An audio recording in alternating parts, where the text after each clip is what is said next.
sama ini beda, ini proyek ya. Proyek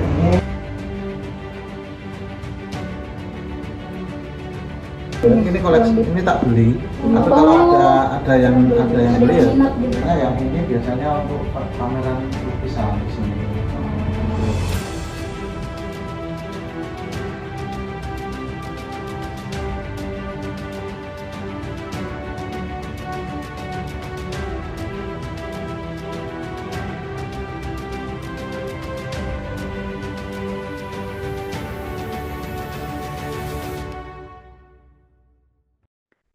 Assalamualaikum warahmatullahi wabarakatuh. Kami dari kelompok 5 ingin mempresentasikan analisis keputusan operasi UKM Terakota Kasongan dari hasil wawancara kami di Terakota Kasongan. Pertama-tama perkenalkan, nama saya Davina Zara Ramadhani dari kelas AI dengan NIM 20244103102.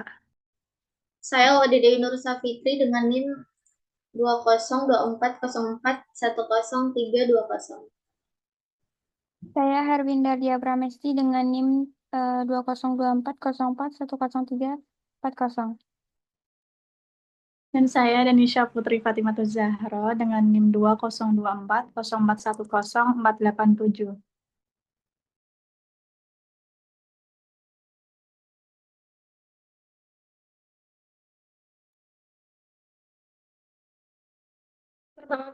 Pertama-tama di sini ada tentang profil UKM. Nama perusahaan itu Terakota Kasongan. Dia berlokasi di Sentra Gerabah Kasongan, Bantul. Bentuk usaha dari UKM ini adalah CV Terakota Kasongan. Pemilik sekaligus pengelola utama usaha ini adalah Heru Siswanto. Dua fokus usaha yaitu kerajinan itu memproduksi massal dan proyek seni and fine art itu custom bernilai tinggi. Produk-produk yang dihasilkan dari UKM ini adalah yang pertama ada dari terakota. Terakota itu bisa menghasilkan vas, pot, dan figur. Kemudian ada GRC atau glass fiber reinforced cement. Itu nanti bisa patung atau apa. Kemudian ada logam, itu produknya menghasilkan patung dan monumen. Untuk pasarnya itu domestik dan ekspor, terutama pada Timur Tengah. Untuk kapasitas produksinya di 100 sampai dengan 300 unit per bulan. Omset tahunannya lebih kurangnya 5 sampai dengan 6 miliar per tahun.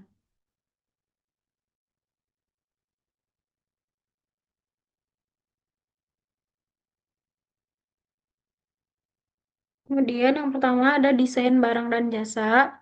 Strategi desain menerapkan konsep market driven di mana bentuk dan ukuran produk ditentukan oleh preferensi pasar sasaran.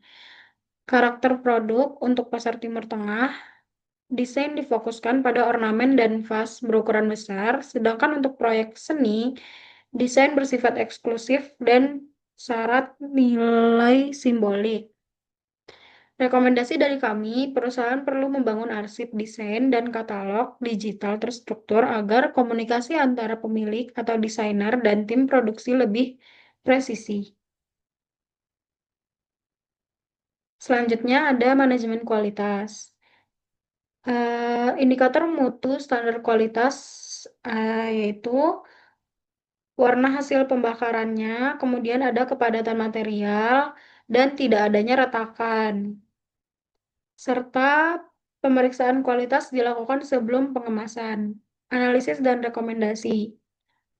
Untuk analisisnya, quality control masih berbasis inspeksi akhir. Saran kami, perusahaan melakukan quality check sederhana di setiap tahap proses.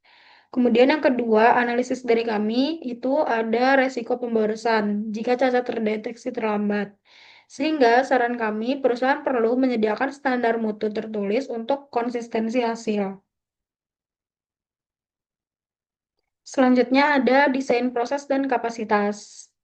Alur produksinya meliputi perancangan, kemudian pembuatan cetakan atau gipsum atau serat, kemudian pembentukan, pengeringan, pembakaran hingga finishing. Analisis jalur kritis atau PERT or CPM. Hasil analisis menunjukkan bahwa tahap pengeringan dan pembakaran adalah jalur kritis karena memiliki durasi terlama dan tidak memiliki waktu kelonggaran atau slack. Rekomendasi dari kami yaitu untuk meningkatkan output perusahaan itu harus menambah jumlah cetakan dan mengoptimalkan jadwal pembakaran agar tidak terjadi penumpukan barang setengah jadi.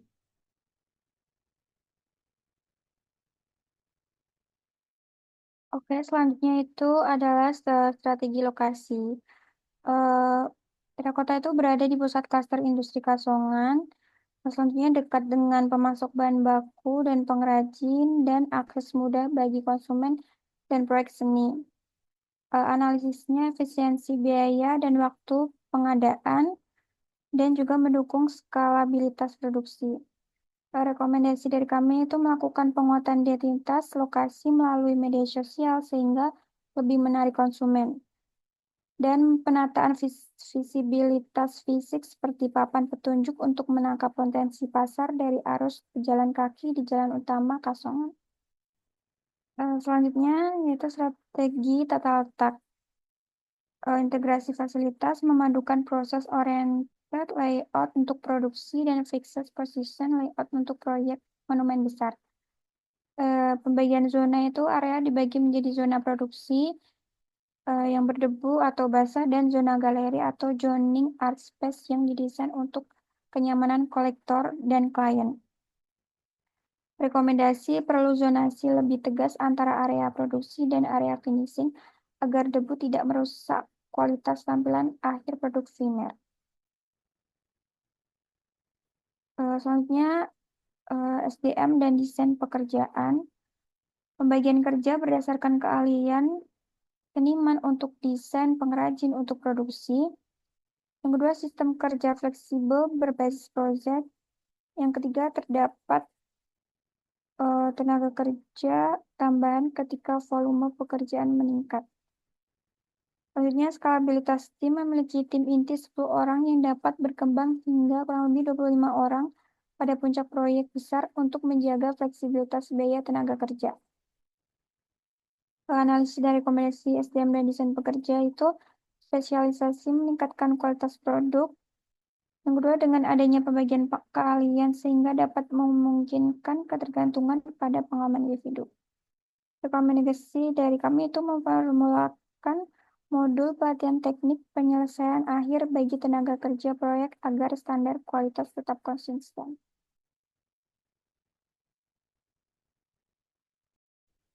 Selanjutnya untuk manajemen rantai pasokan, itu yang pertama karakter pasokan mengandalkan rantai pasokan pendek berbasis klaster industri lokal yang memungkinkan pemenuhan bahan baku dalam waktu 1-2 hari. Selanjutnya ada kolaborasi eksternal, itu proses pendukung seperti pengemasan dan pembakaran tertentu dikerjakan melalui kerjasama dengan unit usaha lain di lingkungan Kasongan.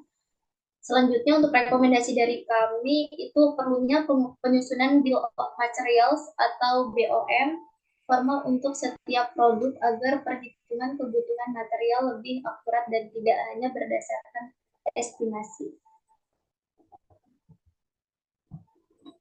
Selanjutnya untuk manajemen persediaan,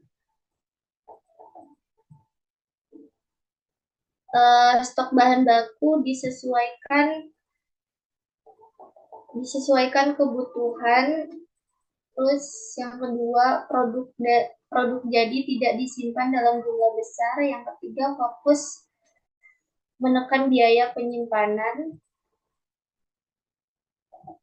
Selanjutnya, analisis dan rekomendasi persediaan.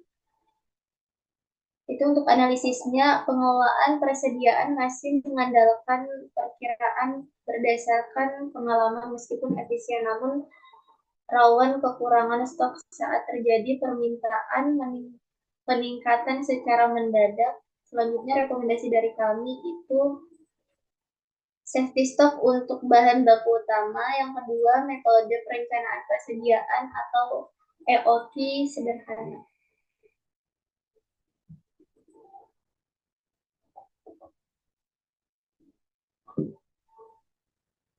Selanjutnya ada penjadwalan. Yang pertama, kegiatan produksi dan interaksi dengan pengrajin diatur secara terjadwal mulai dari workshop, pembuatan hingga layanan EduArt.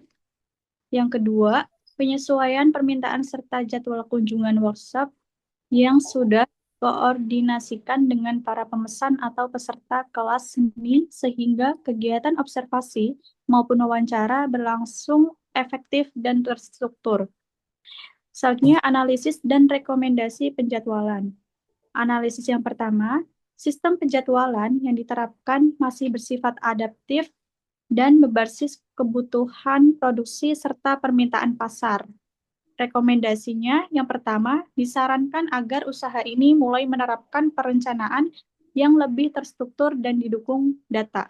Yang kedua, mempertimbangkan penggunaan sistem pencatatan yang terintegrasi atau spreadsheet atau software sederhana untuk mengotomatisasi penjadwalan produksi dan persediaan. Selanjutnya, perawatan. Yang pertama, kegiatan perawatan peralatan, ruang kerja, dan produk dengan rutin membersihkan alat dan peralatan setelah digunakan, memeriksa fungsi kiln.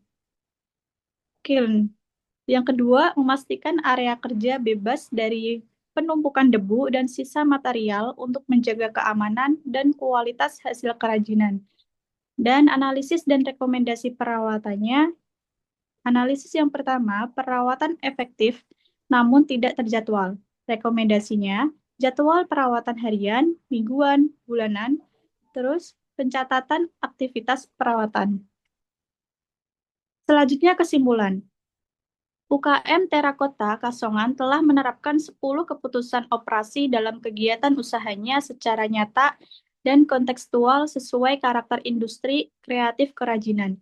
Keputusan desain produk dilakukan dengan orientasi pasar yang jelas, ditujukan melalui perbedaan antara produk kerajinan massal dan karya seni eksklusif yang kemudian memengaruhi keputusan kualitas, proses produksi, serta kapasitas. Pengelolaan kualitas, proses, tata letak, dan perawatan peralatan. Selanjutnya dilanjutkan oleh teman saya, Dewi. Selanjutnya, secara keseluruhan, Terakota Kasongan memiliki kekuatan utama pada fleksibilitas operasional, kualitas artistik, dan didukung ekosistem lokal, sementara peluang peningkatan kinerja dapat dicapai melalui penerapan perencanaan, pencatatan, dan